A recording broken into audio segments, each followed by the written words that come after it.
segundo capítulo do compêndio, segundo capítulo diz assim: Deus vem ao encontro do homem.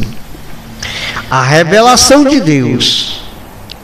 Pergunta: o que Deus revela ao homem? Resposta: Deus, em sua bondade e sabedoria, revela ao homem, com ações e palavras, revela a si mesmo seu desígnio benevolente, que desde toda a eternidade estabeleceu em Cristo a favor dos homens.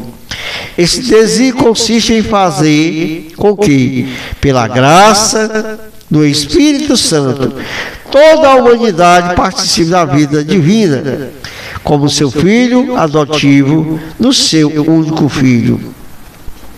Pergunta: quais são as primeiras etapas da revelação de Deus?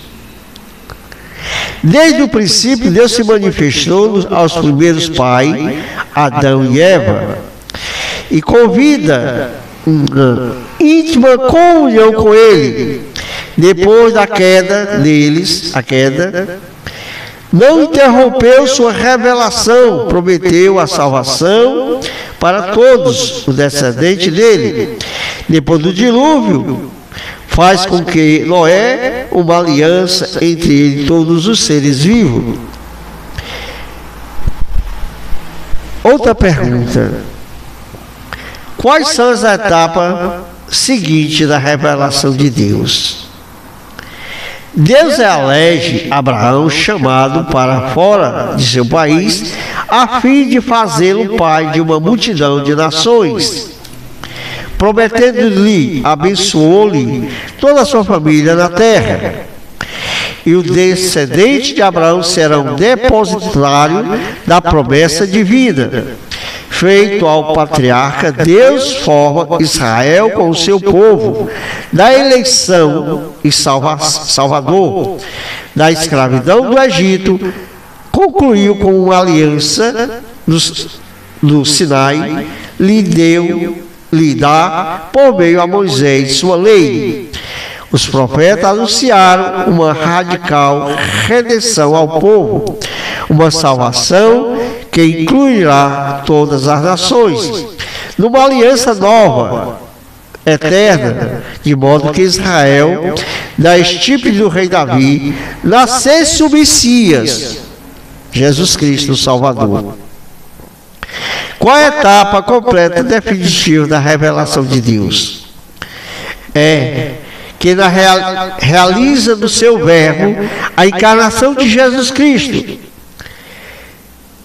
mediador na plenitude da revelação, ele sendo o único Filho de Deus, feito homem, a palavra perfeita, definitiva do Pai, com o envio do Filho, o dom do Espírito Santo, a revelação que agora plenamente realiza, ainda que a fé, a igreja, a relação e a igreja esteja de captar gradualmente tudo ao seu alcance ao longo dos séculos.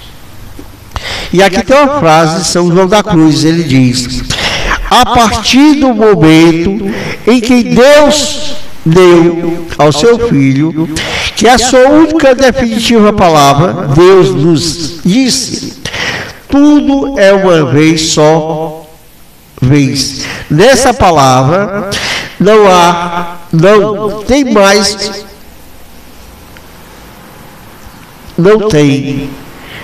nada a dizer.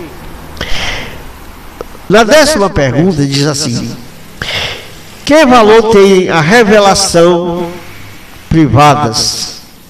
Ainda que não pertença ao depósito da fé, ela pode ajudar a viver uma fé, desde que mantenha sua inscrição, orientação para Cristo e o magistério da igreja. A quem sabe o discernimento de tais revelações privadas não pode, portanto, aceitar os que pretendem superar ou corrigir a revelação divina que é Cristo. Porque, de que modo a revelação divina deve ser transmitida? Deus quer que todos os homens sejam salvos e cheguem ao conhecimento da verdade. Timóteo, 1 Timóteo 2,4, ou seja, de Jesus Cristo. Por isso é necessário que Cristo seja anunciado a todos os homens segundo o seu próprio mandamento, e depois fazer discípulo em todas as nações, Mateus 28:19, que se realiza com a tradição apostólica. Continuamos, né? O que é a tradição apostólica? O que é? O que significa? O que é a tradição apostólica? A tradição apostólica é a transmissão da mensagem de Cristo, realizada desde a origem do cristianismo, mediante a pregação e o testemunho, as instituições, o culto, os escritos inspirados. Os apóstolos transmitiram seus sucessores, bispos, por meio deles, toda geração até o final dos tempos, que receberam de Cristo e aprenderam do Espírito Santo. Como se realiza a tradição apostólica? Como acontece, né? Realiza-se e manifesta. A tradição apostólica se realiza de duas maneiras: com a transmissão viva da palavra de Deus, também chamada simplesmente de tradição, e com a Sagrada Escritura, que é o mesmo anúncio da salvação feito por escrita, uma pela palavra, outra por que está escrito. Que relação existe entre a tradição e a Sagrada Escritura? A tradição e a Sagrada Escritura estão em estreita ligação, comunicação entre ambas, com efeito, torna-se presente, fecunda na igreja escrita. O mistério de Cristo brota da mesma fonte, viva, constitui um só sagrado depósito da fé, onde a igreja é a própria centra, com certeza, sobre todas as coisas reveladas. Depois da fé, a pergunta: quem é confiado no depósito da fé?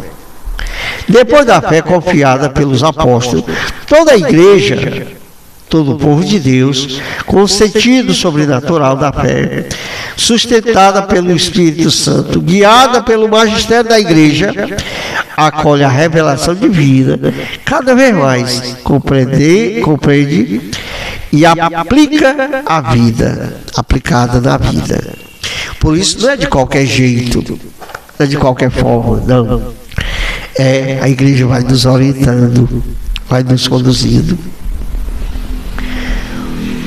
Quem cabe interpretação, autoridade do depósito da fé? A interpretação autêntica desse depósito compete unicamente ao magistério vivo da igreja, ou seja, o sucessor de Pedro e bispos de Roma. Os bispos em comunhão com ele cabe também ao magistério que servir a palavra de Deus, goza do carisma certo da verdade, definir os dogmas, que são formulações da verdade contida da revelação divina. Essa autoridade também e as verdades necessariamente ligadas à revelação. Que relação existe entre a Escritura, a tradição e o magistério? É uma grande pergunta, né? 3 perguntas e uma resposta só. Ele diz: eles têm uma ligação tão estreita entre si que nenhuma delas existe sem a outra.